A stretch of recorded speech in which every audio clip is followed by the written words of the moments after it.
Hello everyone. NTA अभ्यास NEET test 49 को discuss करने जा रहे हैं, केमिस्ट्री के क्वेश्चंस को। 7 जुलाई का पेपर है, आज ही आया। फर्स्ट क्वेश्चन पे आते हैं। An element x has the following isotopic composition. 90% x 200 है, 8% एक्स 199 है एंड 2% एक्स 202 है। तो हमें वेटेड एवरेज फाइंड करना है, क्योंकि हमें ये पता है कि जो एवरेज होता है वो सबसे ज़्यादा अबंडेंट आइसोटोप के मास के पास लाई करेगा। तो यहाँ पे जब हम देखते हैं तो 90% आइसोटोप्स जो है वो X200 के फॉर्म में है। तो जो इतना तो हम यहाँ से गेस कर सकते हैं कि जो एवरेज होगा वो 200 के पास होगा। सेकंड थिंग कि जो एवरेज होता है वो highest data and lowest data के बीच में लाई करता है। तो हाईएस्ट डेटा यहाँ पे 202 है और लोएस्ट डेटा 199 है, तो इन दोनों के बीच में लाई कर रहा होगा।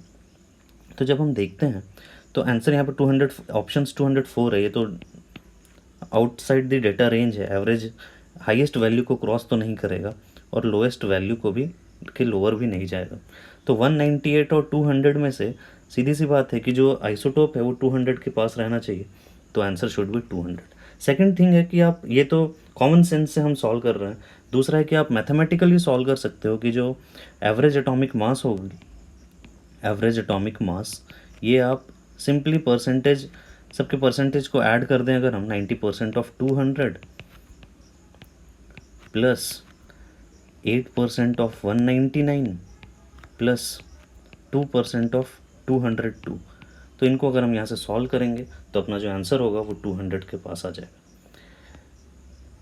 बट हमें सॉल्व करने की ज़रूरत नहीं है, थोड़ा स्मार्टली हैंडल करना पड़ता है, क्योंकि जो क्वेश्चंस रहते हैं वो विद इन 1 मिनट आपको सॉल्व करना है। तो इतना ज़्यादा कैलकुलेशन, अगर कैलकुलेशन को अवॉइड कर पा रहे हैं, कॉमन सेंस हम आंसर कर पा रहे हैं, तो उधर से हम ट्राई करेंगे। सेकेंड क्वेश्चन पे आते हैं। The position of both an electron and helium atom is known within 1 nanometre.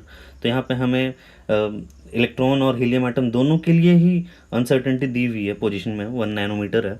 Further the momentum of the electron is known to be within 5 × 10⁻26 kg meter per second. तो हमें momentum केवल electron का given है। अगर हम Heisenberg uncertainty principle देखें तो delta P into delta x ये होता है, this should be greater than equal to h/4 हमें पूछ भी यही रहा है, the minimum uncertainty in the measurement of the momentum of helium atom. तो हीलियम एटम का हमें अनसर्टेनिटी इन पोजीशन गिवन है डेल्टा एक्स। सेकंड हमें डेल्टा P पूछा जा रहा है और इलेक्ट्रॉन का भी डेल्टा एक्स गिवन है और इलेक्ट्रॉन का डेल्टा P भी गिवन है। अगर हम यहाँ पे ऑब्जर्व करें, अगर डेल्टा एक्स फिक्स हो जाए, डेल्टा एक्स अगर कांस्टेंट हो जाए, तो एच एक कांस्टेंट है, 4 एक कांस्टेंट है, तो ओवरऑल डेल्टा P को भी यहाँ पे कांस्टेंट होना पड़ता है। तो इलेक्ट्रॉन और हीलियम एटम के लिए डेल्टा एक्स क्योंकि सेम है तो डेल्टा P भी सेम होगा। तो डेल्टा P 5 × 10⁻26। अगेन सॉल्व करने की ज़रूरत नहीं थी यहाँ पे हमें, ऐसा नहीं, अब सॉल्व करोगे तो भी लगभग यही वैल्यू आएगी, बट बेटर है कि हम यहाँ से हैंडल कर दें इसको। सेकेंड थिंग कि यहाँ पे डेल्टा एक्स के लिए अभी हमें दिया हुआ था, अगर डेल्टा वी या वेलोसिटी में अनसर्टेनिटी दी हुई रहती तब फिर प्रॉब्लम आ सकती थी। अगर अगर अनसर्टेनिटी इन वेलोसिटी दिया हुआ रहता तो दोनों के मासेस डिफरेंट थे और मास का भी फिर आपको फैक्टर देखना पड़ता। ठीक है, हम नेक्स्ट क्वेश्चन पे आगे हम नेक्स्ट क्वेश्चन पे चलते हैं अब। Next question, in which of the following options the order of arrangement does not agree with the variation of property indicated against it. तो प्रॉपर्टीज़ के साथ हमें बस केवल मैच करना है और प्रॉपर्टीज़ भी पीरियोडिक प्रॉपर्टीज़ दी हुई हैं। जैसे फर्स्ट ऑप्शन पे आते हैं तो chlorine increasing magnitude of electron gain enthalpy. Electron gain enthalpy आपको ध्यान रखनी है कि थर्ड पीरियड की ग्रेटर दैन सेकेंड पीरियड होती है। जैसे सल्फर की ग्रेटर दैन ऑक्सीजन होगी, फॉस्फोरस की ग्रेटर दैन नाइट्रोजन होती है, accept in the first group. तो ये यहाँ पर सही स्टेटमेंट गिवन है। Increasing metallic radius, down the group move कर रहे हैं हम, डाउन द ग्रुप मूव करेंगे तो ऑर्बिट्स नए ऐड होते जाते हैं, तो या नया शेल ऐड होता जाता है। नया शेल ऐड होने से 4s 5s, तो उसकी वजह से साइज़ बढ़ती है। इसमें अगर हम देखें तो इधर आयंस 3+ चार्ज लिए हुए हैं। इन अगर 3+ चार्ज है and also they are the number of electrons जो कि सेम है, आइसो इलेक्ट्रॉनिक स्पीसीज़ हैं, तो जितना ज़्यादा चार्ज होगा वो उतना ही छोटा आयन हो जाएगा। तो ये भी सही, ये भी सही है, ये भी सही है। बचा फोर्थ, तो increasing first ionization enthalpy, nitrogen और ऑक्सीजन में यहाँ पर डिफरेंट उल्टा दिया हुआ है। नाइट्रोजन की एक्चुअली फर्स्ट आयनाइजेशन एंथैल्पी ज़्यादा होती है, उसको रिमूव करना मुश्किल होता है क्योंकि वहाँ पे रिपल्शंस कम है। ऑक्सीजन में पेयर्ड इलेक्ट्रॉन्स हैं, तो पेयर्ड इलेक्ट्रॉन्स होने के कारण से 2p में, तो पेयर्ड इलेक्ट्रॉन होने के कारण से रिपल्शन ज़्यादा रहता है, तो इलेक्ट्रॉन निकालना आसान रहता है। तो ये गलत ऑप्शन गिवन है। फोर्थ पे आते हैं, विच of the following compound show the presence of intramolecular hydrogen bond. Again intramolecular मतलब विद इन द मॉलिक्यूल बनना चाहिए। H2O2 है तो H2O2 दूसरे मॉलिक्यूल्स के साथ बनाएगा, विद इन बनाना मुश्किल है। HCN भी, HCN तो इंट्रामोलिकुलर हाइड्रोजन बॉन्डिंग ही नहीं बनाएगा। सेल्यूलोज है तो सेल्यूलोज का स्ट्रक्चर बड़ा होता है, आप ड्रॉ करोगे अगर तो OH और H के एक ऑक्सीजन, मतलब अगर आप स्ट्रक्चर ड्रॉ करोगे सेल्यूलोज का तो वहाँ से आप प्रेडिक्ट कर सकते हो।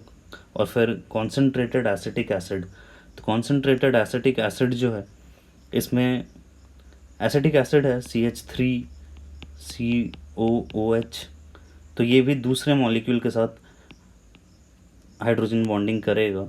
तो यहाँ पे एक ही कैंडिडेट बचता है सेल्यूलोज। आप एक बार इसका स्ट्रक्चर देखो और स्ट्रक्चर देखने के बाद आपको समझ में आ जाएगा कि एक OH जो इसकी जो एक यूनिट होती है ग्लूकोज की, β14 लिंकेज होता है इसमें, तो आपस में hydrogen bonding, intramolecular hydrogen bonding होती है इसमें।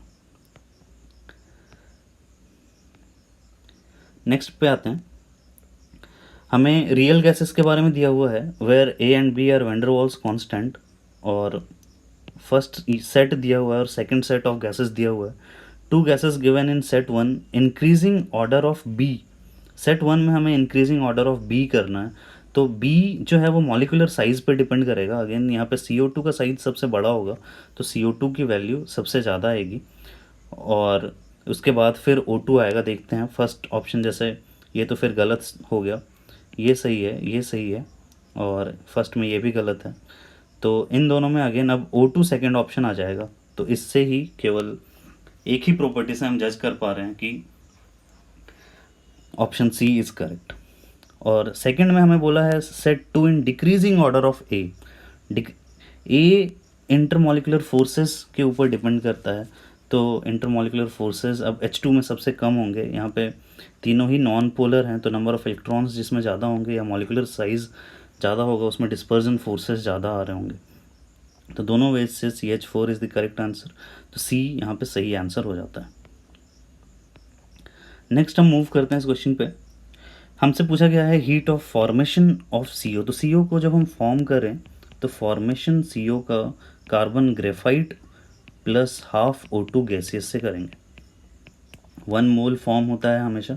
अब इस रिएक्शन के लिए हमें डेल्टा H पूछा गया है यहाँ पर, heat of formation of CO। तो अब इस रिएक्शन के लिए हमें इन दोनों रिएक्शन की हेल्प लेनी है। तो CO हमें राइट साइड में चाहिए, तो इस रिएक्शन को हम इन रिवर्स कर देंगे, और रिवर्स करेंगे तो एक O2, जैसे ही अगर हम इसको रिवर्स करके लिखते हैं तो CO2 से ये बन रहा है CO प्लस हाफ O2, तो हाफ O2 और ये O2 कैंसिल होकर हाफ O2 बच जाएगा। तो ओवरऑल नेट अपने पास ये रिएक्शन अपीयर हो जाएगी। CO2 और CO2 कैंसिल होता हुआ भी दिख रहा है, तो ये जब हम रिवर्स करेंगे तो डेल्टा H की वैल्यू नेगेटिव हो जाती है, -1 से मल्टीप्लाई हो जाती है। तो इसके लिए जो डेल्टा H आएगा वो x माइनस वाई आ जाएगा, capital X minus capital Y जो कि बना हमें। ठीक है, नेक्स्ट क्वेश्चन पे आते हैं। सिंपल सा वो हेस लॉ का क्वेश्चन गिवन है, KMnO4 can be prepared from K2MnO4 as पर the reaction given. Basic medium में रिएक्शन करा रहे हैं, तो हमें बोला गया है the reaction can go completion by removing OH minus ions by adding. तो हम क्या ऐड करें कि OH माइनस रिमूव हो जाए? हम H प्लस ऐड कर सकते हैं, बट H प्लस ऐड करने से प्रॉब्लम ये है कि MnO4 माइनस Mn2 प्लस में भी कन्वर्ट होना शुरू हो जाएगा एसिडिक मीडियम में। तो हमें केवल अगर उसको रिमूव करना है तो हम ट्राई करेंगे CO2 ऐड करें। CO2 ऐड करेंगे अगर तो OH माइनस के साथ ये HCO3 माइनस बनाएगा, और HCO3 माइनस जो है HO minus double bond O और OH, तो HCO3 माइनस भी बेसिक ही होता है। अगर HCO जैसे सोडियम बाइकार्बोनेट को अगर आप वाटर में ऐड करते हैं तो जो pH है वो ग्रेटर देन 8 रहता है, तो यहाँ पे बेटर ऑप्शन है CO2।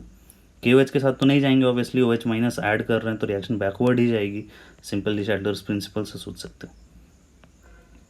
Setting of plaster of Paris is, plaster of Paris generally wet रहता है और वेट होने के बाद वो ज़्यादा वाटर एब्जॉर्व करता है, तो वाटर के जो मॉलिक्यूल्स होंगे वो इंक्रीज होंगे, hydration to yield another hydrate. Gypsum में कन्वर्ट हो रहा है, CaSO4 डॉट हाफ H2O है ऑन, और फिर ये CaSO4 डॉट 2 H2O में कन्वर्ट हो जाएगा जिप्सम में। Which of the following statement is false, तो Mg जैसे first option Ca2 plus ions are not important in maintaining the regular beating of heart, ये एक गलत स्टेटमेंट है, इन्वॉल्व रहते हैं। Mg2 plus ions are important in the green parts of the plants, सही है। जो क्लोरोफिल रहता है, क्लोरोफिल में Mg2 प्लस सेंटर मतलब कॉम्प्लेक्स के फॉर्म में प्रेजेंट रहता है वहाँ पे, क्लोरोफिल के स्ट्रक्चर में सेंटर पे। Mg2 plus ion form complex with ATP, ये भी सही है, जो फॉस्फेट्स रहते हैं उनके साथ इंटरैक्ट करता है। Ca2 plus ions are important in blood clotting, all are correct except first. Which statement is wrong, अब रॉन्ग हमें बोला जा रहा है beryl is an example of cyclic silicate, ये करेक्ट है। बेरिल जो है वो बेरिलियम और एल्यूमिनियम के साइक्लोसिलिकेट्स होते हैं। Then Mg2SiO4 is orthosilicate, orthosilicate बोलते ही SiO4 4 माइनस को है, SiO4 4 माइनस जो है ये ऑर्थोसिलिकेट्स है। जनरली सॉल्ट्स आप चेंज कर सकते हो, उनको ऑर्थोसिलिकेट्स ही बोलेंगे। Basic structural unit in silicates is SiO4 whole 4 minus tetrahedron, तो टेट्राहेड्रॉन ही होता है SI, जैसे CH4 का स्ट्रक्चर है तो टेट्राहेड्रॉन स्ट्रक्चर। तो स्टेटमेंट तीनों करेक्ट दिख रहे हैं, तो fourth option must be wrong. Feldspar are not aluminosilicates, feldspar are aluminosilicates, तो D is our correct answer. Which among the given molecule can exhibit tautomerism, tautomerism के लिए अल्फा हाइड्रोजन रहना चाहिए, और अल्फा हाइड्रोजन यहाँ पे अल्फा हाइड्रोजन तो है तीनों पोजीशंस पे ही, बट क्या ये फर्स्ट और सेकंड स्ट्रक्चर कैपेबल हैं कि ये डबल बॉन्ड में कन्वर्ट हो सकते हैं। यहाँ से अगर हाइड्रोजन रिमूव हो जाता है तो ये डबल बॉन्ड यहाँ पे बनना पॉसिबल नहीं है। जहाँ पर भी ब्रिजिंग रहती है वहाँ पे डबल बॉन्ड बनना पॉसिबल नहीं है, तो 1 और 2 में टॉटोमेरिज्म एग्जिबिट नहीं होगा। 3 इज आर करेक्ट आंसर, 3 में इधर से डबल बॉन्ड बन सकता है, इनोल उधर से फॉर्म हो सकता है। नेक्स्ट क्वेश्चन पे आते हैं, dilute aqueous solution of Na2SO4 is electrolysed, जब हम इलेक्ट्रोलाइज कर रहे हैं Na2SO4 को, Na2SO4 Na प्लस और SO4 2 माइनस आयंस के फॉर्म में है। Na प्लस का रिडक्शन मुश्किल है, SO4 2 माइनस का ऑक्सीडेशन मुश्किल है। जनरली इनको वाटर में बस इसीलिए ऐड करते हैं कि ये आयनिक कंडक्टिविटी बढ़ाएं वाटर की। तो यहाँ पे क्या होगा कि H2O ही ऑक्सीडाइज होगा और H2O ही रिड्यूस भी हो जाएगा, तो ऑक्सीडाइज होगा तो O2 फॉर्म कर लेगा, रिड्यूस होगा तो H2 फॉर्म कर लेगा, तो O2 और H2O दोनों ही प्रोड्यूस हो जाएंगे एनोड और कैथोड पे respectively. Which one of the following statement is not true, अगर ये सब आपको याद रखना चाहिए कि concentration of dissolved oxygen below 6 ppm is good for growth of fish, this is false, this is not good. If NaCl is doped with 10 to the power minus 4 mole % of SrCl2, SrCl2 के साथ अगर हम doping कर रहे हैं तो Sr2 plus ions है। अब Sr2 प्लस आयंस अगर आएंगे तो एक जगह पे अगर आते हैं तो चार्ज बैलेंस के लिए 2 Na प्लस बाहर निकलेगा, बट वैकेंसी कितनी क्रिएट होगी, वैकेंसी एक जगह पे तो Sr2 प्लस ही आ गया, तो केवल एक वैकेंसी पर Sr2 प्लस आयन क्रिएट हो रही है। तो मोल्स अगर हम 1 मोल NaCl में देखें तो 1 मोल 10 to the power minus 4 mole % SrCl2 है, तो 1 मोल्स ऑफ SrCl2 से लिख सकते हैं moles of SrCl2 in 1 mole NaCl, ये है 10 to the power minus 4% mole %, this is 10 to the power minus 4 upon 100, this is equal to 10 to the power minus 6 mole, and therefore number of the concentration of cation vacancies, this is equal to 10 to the power minus 6 into concentration of vacancies into 6.0 into 10 to the power 23। तो ये इसको solve करोगे तो 6.0 into 10⁻17 पर mole आ जाएगी। Blood cells retain their normal shape in solution which are hypotonic to blood. Hypotonic होगा तो फिर स्वेल हो जाएगा। हाइपरटोनिक है अगर बाहर, तो फिर मतलब अंदर से सॉल्वेंट निकल के बाहर चला जाएगा तो ब्लड श्रिंक हो जाएगा। तो आइसोटोनिक रहना चाहिए, दोनों जगह सेम मोलारिटी रहनी चाहिए, सेम ऑस्मोटिक प्रेशर रहना चाहिए जिससे मेंटेन रहे उनका शेप। नेक्स्ट पे आता है 17, consider the following relations for EMF of an electrochemical cell. तो ईएमएफ का सिंपल सा फॉर्मूला है, ईएमएफ या ई सेल जिसको हम लिखते हैं, this is E cathode minus E anode. और यहाँ पे जब हम ई लिख रहे हैं तो ये रिडक्शन पोटेंशियल होता है, ये आपको पता रहना चाहिए। जनरली जो हम यूज़ करते हैं वो रिडक्शन पोटेंशियल ही यूज़ करते हैं। ईएमएफ जैसे फर्स्ट ऑप्शन पे आते हैं, EMF of cell is equal to oxidation potential of anode minus reduction potential of cathode. अब अगर इसको ऑक्सीडेशन पोटेंशियल में कन्वर्ट करें हम एनोड को, तो फिर ये ई कैथोड और plus E oxidation of anode हो जाएगा, क्योंकि जो वैल्यूज़ होती हैं वो केवल माइनस, जब आप रिएक्शन को रिवर्स करते हो तो केवल वैल्यू नेगेटिव साइन एक -1 से मल्टीप्लाई हो जाता है, तो ये ऐड हो जाएगा। तो ये ऑप्शन तो गलत है क्योंकि इसमें माइनस साइन दे रखा है। सेकंड को अगर हम देखें, oxidation potential of anode plus reduction potential of cathode, तो ये सही दिख रहा है second statement. Then EMF of cell is equal to reduction potential of anode plus oxidation potential of cathode. तो अगर हम दोनों को रिडक्शन पोटेंशियल ऑफ एनोड तो दिया हुआ है, और अगर ऑक्सीडेशन पोटेंशियल ऑफ कैथोड करें तो minus e oxidation for cathode आ जाएगा। तो ये जो वैल्यू होगी ये ओवरऑल एक नेगेटिव साइन के साथ आपको यूज़ करनी पड़ेगी, जो इसने मेंशन नहीं किया है, तो ये भी गलत स्टेटमेंट लेंगे हम। फोर्थ अगर हम देखें, oxidation potential of anode minus oxidation potential of cathode, तो ऑक्सीडेशन पोटेंशियल ऑफ एनोड, तो इसको हम ऑक्सीडेशन पोटेंशियल में कन्वर्ट करते हैं, तो ये वैल्यू प्लस के साथ आ जाएगी ई ऑक्सीडेशन फॉर एनोड, और minus oxidation potential for cathode, obviously ये माइनस ऑक्सीडेशन फॉर कैथोड आ जाएगा। तो सेकंड सही है एंड फोर्थ सही है। Which of these expressions are correct? Second and fourth are correct. Next question पे आते हैं। Question, for a zero order reaction R naught is the initial concentration. एक तो है कि आपको फार्मूला याद है तो फटाफट काम कर सकते हो, नहीं तो डेराइव करना भी बहुत ही आसान है। रेट लॉ है अपने पास, R equal to R not minus k T. Half life जब होगी तो आर नॉट बाई 2 होगा, और टाइम जो होगा वो टी हाफ होगा। तो यहाँ से के टी हाफ अगर आप सॉल्व करोगे तो K T half is equal to R not minus R naught by 2, तो ये आर नॉट बाई 2 आ जाएगा। और यहाँ से हमें दिख रहा है कि टी हाफ जो है this is directly proportional to R nought, तो t half will be directly proportional to R nought for a zero order reaction. Which one of the following forms micelles? Micelle अगर आपको ध्यान हो तो एक non polar and रहता है और इधर एक फिर पोलर एंड रहता है, तो बड़ा सा नॉन पोलर एंड चाहिए हमें। ग्लूकोज, यूरिया इनसे तो नहीं फॉर्म होगा, पिरिडीनियम क्लोराइड से नहीं फॉर्म होगा। डो डिसाइल 12 कार्बन है इसमें, ट्राईमिथाइल अमोनियम क्लोराइड, तो इससे फॉर्म हो जाएगा micelle. The most abundant metal in the earth crust is aluminium. ध्यान रखना है आपको, पता नहीं करेंगे उस समय, पता चला अर्थ पे जाके छानबीन करो, इतना टाइम नहीं है अपने पास। Which would quickly absorb oxygen, again याद है तो बहुत अच्छी बात है, नहीं याद है तो क्वेश्चन छोड़ो और आगे बढ़ जाते हैं। विच of the following exhibits only +3 oxidation state? अब इन्होंने Z की वैल्यू मेंशन नहीं की है, Z की वैल्यू मेंशन नहीं की है तो आप इलेक्ट्रॉनिक कॉन्फ़िगरेशन लिख के चेक भी नहीं कर सकते हो, और इतने सारे एलिमेंट्स के लिए याद भी नहीं रहता है अपने को। याद है तो बहुत अच्छी बात है, फिर लिख लो, नहीं याद है तो फिर हम आगे बढ़ते हैं। जैसे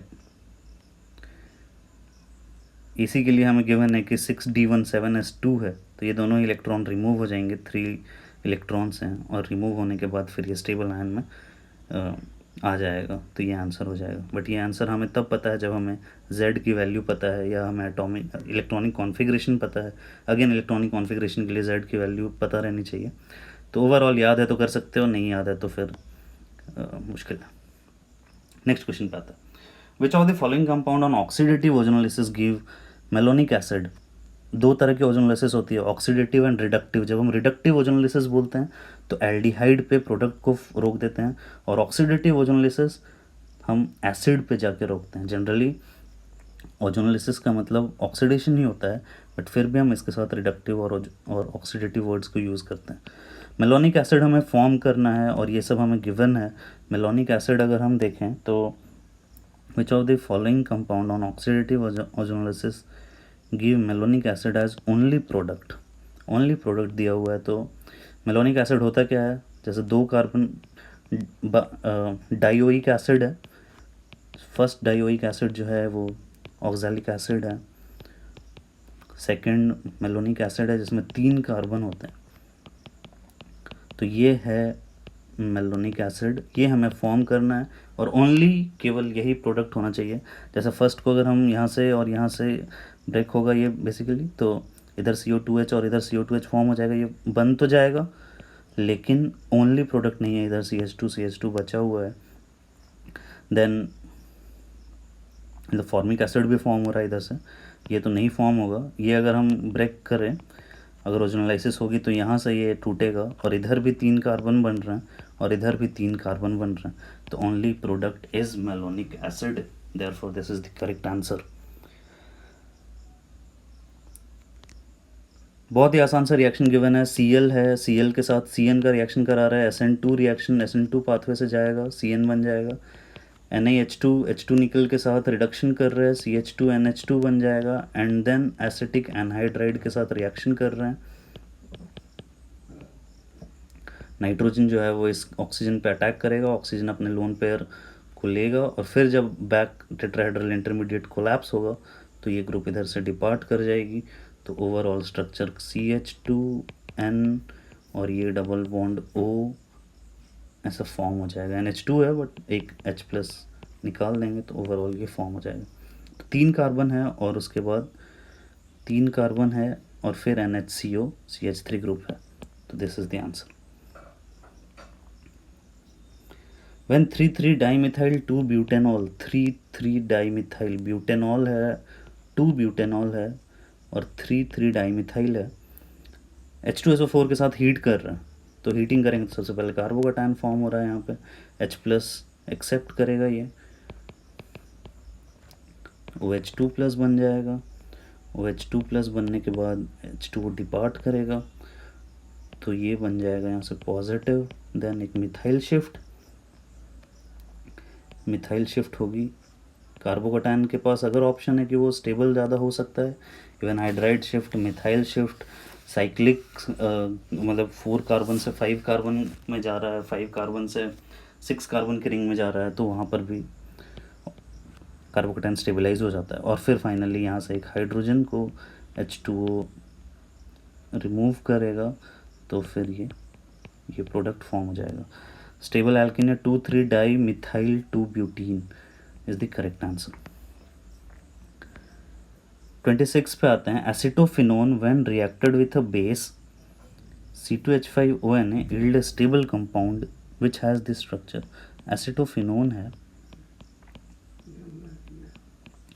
इसका रिएक्शन करा रहा है C2H5O- से। C2H5O- से रिएक्शन करेंगे तो सबसे पहला तो ऐसा लगता है कि इस कार्बन पे अटैक करेगा, बस इस कार्बन पे अटैक करने के बाद कोई प्रोडक्ट बनता हुआ नहीं दिख रहा है। दूसरा ये भी ऑप्शन है यहाँ पे कि यहाँ इस हाइड्रोजन को भी रिमूव कर सकते हैं, अल्फ़ा हाइड्रोजन है, एसिडिक होगा, अगर ये रिमूव हो जाता है तो यहाँ से इनोलेट आयन फॉर्म हो जाएगा। और हमें पता है कि अगर इनोलेट आयन फॉर्म हो जाता है तो फिर ये फर्दर दूसरे एसिटोफिनोन के साथ रिएक्शन कर सकता है, तो ये इनोलेट आयन दूसरे पे एल्डोल की तरह रिएक्ट करेगा और फिर अपना रिक्वायर्ड प्रोडक्ट फॉर्म हो जाएगा। डबल बॉन्ड हो, इधर OH और एक ये बेंजीन का ग्रुप, और फाइनली OH है और यहाँ पे बहुत ही ज़्यादा कॉन्जुगेशन है, तो OH विदाउट हीटिंग भी एलिमिनेट हो जाएगी H2O के फॉर्म में। तो यहाँ से H और OH ओवरऑल एलिमिनेट होगा, तो ये रिक्वायर्ड स्ट्रक्चर बन जाएगा यहाँ ऐसा। देख लेते हैं ये कौन सा ऑप्शन है। तो ऑप्शन सी है, ये C डबल बॉन्ड O ये है, and then C double bond C है और इस पर एक मिथाइल ग्रुप लगा हुआ है। C is the correct answer. Question number 27 पे आते हैं। Final product C obtained in this reaction. तो NH2 के पास जो लोन पेयर्स हैं, इन लोन पेयर्स के साथ Ac2 एसिटिक एनहाइड्राइड गिवन है हमें। तो एसिटिक एनहाइड्राइड की रिएक्शन, NH2 के पास लोन पेयर है, CH3 है और OAC ग्रुप से अटैच्ड है। तो ये ऐसा है, double bond O double bond O, acetic anhydride है, नाइट्रोजन इस कार्बन पे अटैक करेगा, ये टेट्राहेड्रल इंटरमीडिएट फॉर्म करेगा। ये जब बैक आएगा तो ये ग्रुप यहाँ से डिपार्ट कर जाएगा। तो यहाँ से ये नाइट्रोजन और एक H+ नाइट्रोजन का रिमूव होगा, तो ये स्ट्रक्चर फॉर्म कर रहा है। इधर CH3 है। जनरली इसको तब यूज़ करते हैं जब हमें ऑर्थो पोजीशन को ब्लॉक करना रहता है, हिंड्रेंस क्रिएट करके, और पैरा पे मेजर प्रोडक्ट फॉर्म करना रहता है। बट यहाँ पे क्या हो रहा है, यहाँ पे तो पैरा ऑलरेडी ब्लॉक्ड है CH3 ग्रुप के कारण। तो अब जो भी हम नेक्स्ट इलेक्ट्रोफाइल अटैच करेंगे तो एक ही ऑप्शन है, वो ऑर्थो पे ही अटैच होगा। Br2CH3CO2H के साथ जब हम रिएक्शन करा रहे हैं इसकी, तो एक ही पोजीशन है और वो है पैरा पोजीशन, जहाँ पे ये अटैच हो सकता है, क्योंकि यहाँ पे ऑलरेडी मिथाइल प्रेजेंट है और पैरा पे ऑलरेडी मिथाइल है, तो ये केवल ऑर्थो पे अटैच हो सकता है। एंड देन H2OH+ के साथ हम इस अमाइड को रिमूव कर रहे हैं, तो ये NH2 बन जाएगा दोबारा। यहाँ Br लगा हुआ है, इधर CH3 लगी हुई है। तो 27th में अगर हम फाइनली देखें तो C दिख रहा है हमें।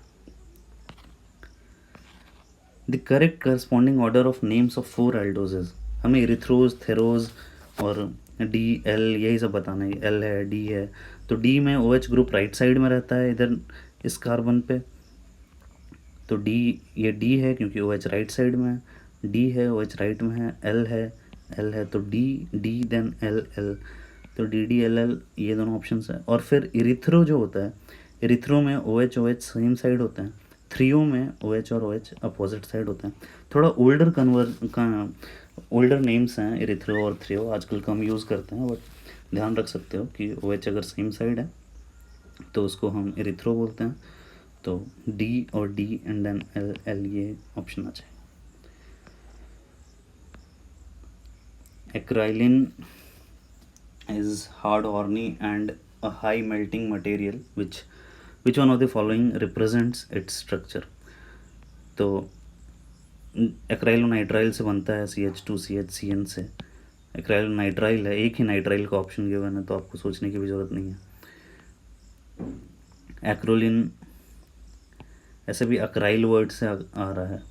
अक्राइल में 3 ही कार्बन होते हैं, तो 3 ही कार्बन की मोनोमर्स बनेंगे।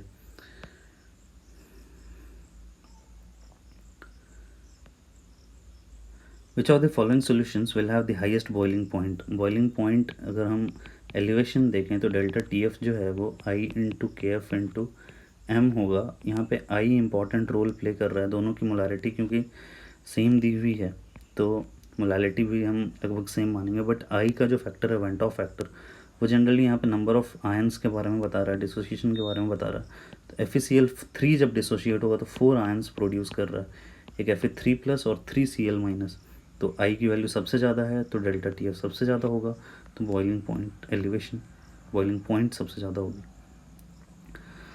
Total number of sigma and pi bonds in ethene molecule, ethene molecule ऐसा है C2CH2CH2, ये सिग्मा है, ये सिग्मा है, ये भी सिग्मा है, ये भी सिग्मा है और एक सिग्मा है और यहाँ पे एक पाई बॉन्ड से बन रहा है।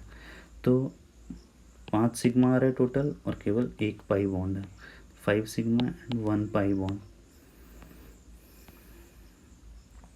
इन क्वालिटेटिव एनालिसिस देखते हैं। A solution initially contains Ag+ and Pb2+ at a concentration of 0.10 molar. दोनों की इनिशियल कॉन्सेंट्रेशन गिवन है. Aqueous HCl is added to this solution until the Cl minus concentration is 0.10 molar. Generally ऐसा हम fractional precipitation में करते हैं जब हमें एक्सट्रैक्ट करना रहता है किसी एक मेटल को, किसी एक आयन को. What will the concentration of Ag plus and Pb2 plus at equilibrium. तो हम HCl को तब तक ऐड कर रहे हैं जब Cl माइनस की कॉन्सेंट्रेशन 0.10 मोलर आ गई है. Cl माइनस की कॉन्सेंट्रेशन अगर 0.10 मोलर आ गई है और गिवन की Ksp हमेशा ही Ksp की वैल्यू टेम्परेचर डिपेंडेंट है तो ये हमेशा होल्ड करेगी. जैसे Ag प्लस के लिए AgCl के लिए Ag plus into Cl minus आ रहा है तो Ag प्लस की जो कॉन्सेंट्रेशन होगी इक्विलिब्रियम में ही होगा सॉल्यूशन हमेशा. अनसैचुरेटेड नहीं मानेंगे भी हम, क्योंकि Ag प्लस कुछ प्रेजेंट है. Cl माइनस एक्चुअली इतना ज़्यादा ऐड कर दिया हमने कि Ag प्लस की कॉन्सेंट्रेशन AgCl प्रेसिपिटेट आउट हो रहा है, जिसकी वजह से Ag प्लस की कॉन्सेंट्रेशन बहुत कम आएगी. Ksp गिवन है हमें 1.8 इंटू 10⁻10 और Cl माइनस है 0.10 मोलर. तो इसको सॉल्व करें तो ये 10⁻1 आएगा. तो 1.8 इंटू 10⁻9 मोलर आ रही है वैल्यू. सिमिलरली हम PbCl2 को भी सॉल्व करेंगे तो वहाँ पे Pb2 प्लस जो होगा वो Cl माइनस का स्क्वायर आ जाएगा इधर. Ksp अपॉन Cl माइनस का square, this is equal to 1.7 into 10⁻5 upon 0.1 का स्क्वायर मतलब 10⁻2. This is 1.7 into 10⁻3 molar. तो Pb2 प्लस और Ag प्लस दोनों ही सॉल्व हो जाएंगे. और दोनों की कॉन्सेंट्रेशन कम क्यों आ रही है? क्योंकि हम HCl ऐड कर रहे हैं तो AgCl प्रेसिपिटेट होगा, बाद में PbCl भी प्रेसिपिटेट होना शुरू हो जाएगा. विच one of the following is most reactive towards electrophilic agent. OCH3 का जो लोन पेयर है ये इसको ज़्यादा एक्टिव बना रहा है. CH3 भी इलेक्ट्रॉन पुश करता है तो ये भी रिएक्टिविटी बढ़ाता है इलेक्ट्रोफिलिक रिएक्शंस के थ्रू के लिए. यहाँ पे OH है तो OH ज़्यादा इंक्रीज करेगा देन OCH3. NHCOCH3 है तो जो NH ग्रुप है इसके साथ जो C डबल बॉन्ड O है ये क्या करता है, ये नाइट्रोजन के लोन पेयर्स अपनी तरफ विड्रॉ करता है, जिसकी वजह से अवेलेबिलिटी कम हो जाती है बेंजीन रिंग के तरफ. तो ये फिर ये तो कम कर रहा है. एंड देन CH3 और CH2OH है तो OH यहाँ पे कोई कंट्रीब्यूशन नहीं शो कर पाएगा रेजोनेंस के थ्रू, बट विड्रॉल जरूर कर रहा होगा. तो एक ही ऑप्शन बचता है अपने पास, बी. नेक्स्ट क्वेश्चन पे आते हैं. स्टेबिलिटी ऑफ कार्बन आयन पूछ रहा था. Stability of carbon ion in the following.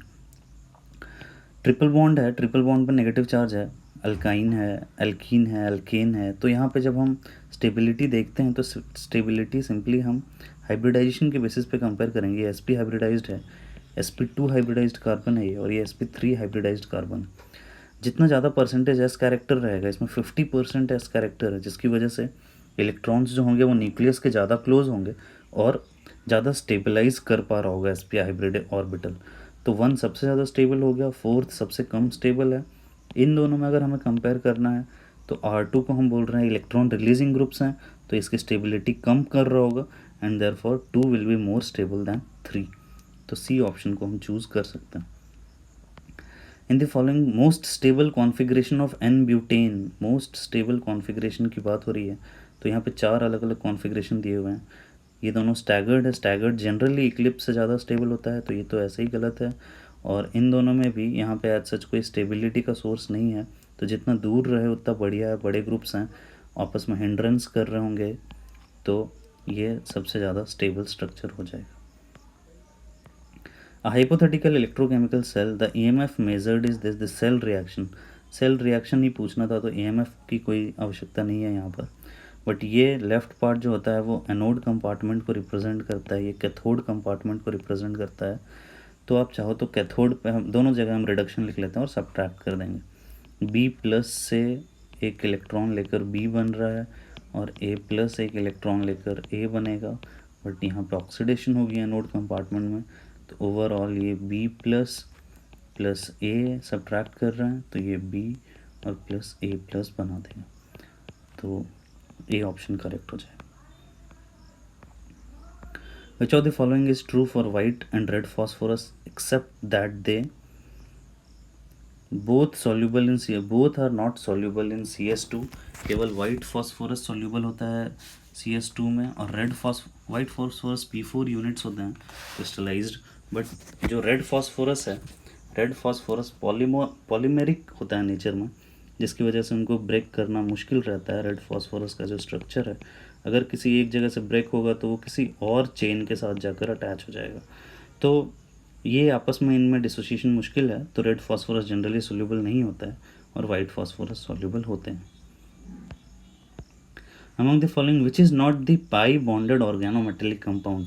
तो पाई बॉन्ड क्लियरली, ये सब तो बहुत ही आपको बोनस क्वेश्चंस दिए हुए हैं कि CH3 में तो कोई पाई बॉन्ड है ही नहीं, पाई बॉन्ड ही नहीं है तो डोनेट कहाँ से करेगा। तो इन सभी में पाई बॉन्ड ऐसे ही दिख रहा है हमें। लॉटरी क्वेश्चंस हैं ये सब। Question number 40, which chloro derivative of benzene among the following would undergo hydrolysis most readily with sodium hydroxide. तो मोस्ट रेडिली OH माइनस जब हम ऐड करते हैं तो इनमें एडिशन एलिमिनेशन रिएक्शन होता है। एडिशन, सबसे पहला स्टेप एडिशन होगा and then Cl minus will get eliminated. तो ये एडिशन एलिमिनेशन स्टेप है, न्यूक्लियोफिलिक सब्स्टिट्यूशन बोलते हैं। Cl माइनस इस पर अटैक करेगा, ये जो नेगेटिव चार्ज डबल बॉन्ड होगी, ये नाइट्रोजन इस पर भी स्टेबलाइज हो सकता है, इस पर भी हो सकता है और इस पर भी हो सकता है, और फाइनली जब वो बैक ट्रैक होगा तो Cl डिपार्ट कर जाएगा। तो जितना ज़्यादा NO2 ग्रुप्स रहेंगे उतना ही कम हीटिंग करना पड़ेगा और उतना ही फास्ट रिएक्शन मूव करेगी। तो ये आंसर हो जाएगा। Increasing order of acid strength among paramethoxy phenol.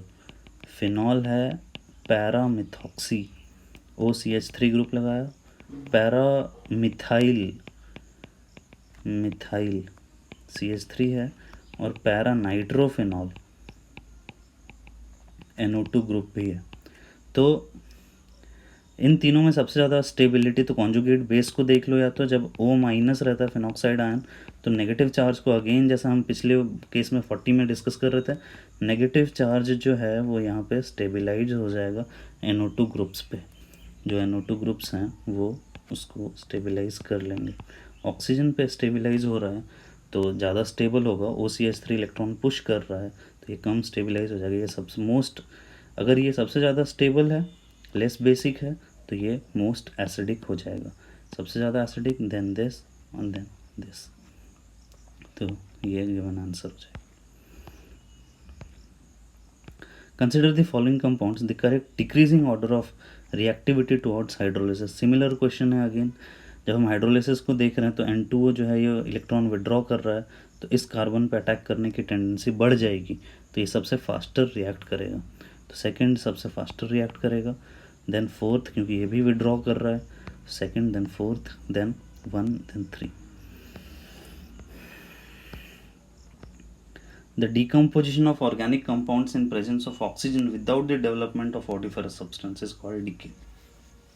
ये सब आपको थोड़ा ध्यान रखना चाहिए। N2 फिक्सेशन वगैरह तो ऑब्वियसली गलत ऑप्शंस दिए हुए हैं।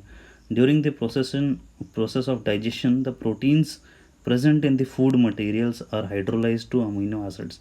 The two enzymes, प्रोटीन से पॉलीपेप्टाइड बन रहा है और ये सब पेप्सिन और ट्रिप्सिन का काम है। इन्वर्टेज, अमाइलेज ये सब दिया हुआ है, ऐसे ही एज दिया हुआ है। जनरली ओज को डिकम्पोज करना रहता है तो एज यूज़ करते हैं, मतलब कोई भी जैसे माल्टेज है तो माल्टोज को डिकम्पोज करना होगा तो माल्टेज यूज़ करते हैं। कार्बोहाइड्रेट्स हैं वो सब जनरली। तो यहाँ पे वैसे भी ऑप्शन पेप्सिन एंड ट्रिप्सिन की तरफ जा रहा है। Sodium and copper have work functions. Work function given है फाई नॉट, अगर हम लिखें या फाई से लिखते हैं वर्क फंक्शन को, ये Hc/λ0 हो जाएगा। थ्रेशोल्ड फ्रीक्वेंसी तो लैम्डा मतलब φ1/φ2, then the ratio of threshold wavelengths this is λ02/λ01। तो हमें क्या फाइंड करना है, हमें फाइंड करना है λ01/λ02, this is equal to φ2/φ1, this is equal to 4.6/2.3 equal to 2:1। तो 2:1 इज द करेक्ट आंसर। सीधा सीधा lottery question. The correct structure for drug paracetamol. Para position पे एसिटम की जैसा ग्रुप है, NHCO CH3 ग्रुप है, तो इसको हम पैरासीटामोल बोलते हैं। अमाइड है, बस इतना सोच सकते हो। Some statement about heavy water are given below. Again heavy water use as moderator in nuclear reactors, पढ़ा ही आपने। Heavy water is more associated than ordinary water, क्योंकि डी है, हेवियर आइसोटोप्स के साथ जनरली स्ट्रॉन्गर बॉन्ड बनता है, तो 1 और 2 सही स्टेटमेंट है। Heavy water is more effective solvent, ordinary water is actually more effective solvent, तो 1 और 2 आंसर हो जाएगा इसका। तो होपफुली आपके सारे कॉन्सेप्ट इसमें क्लियर होंगे।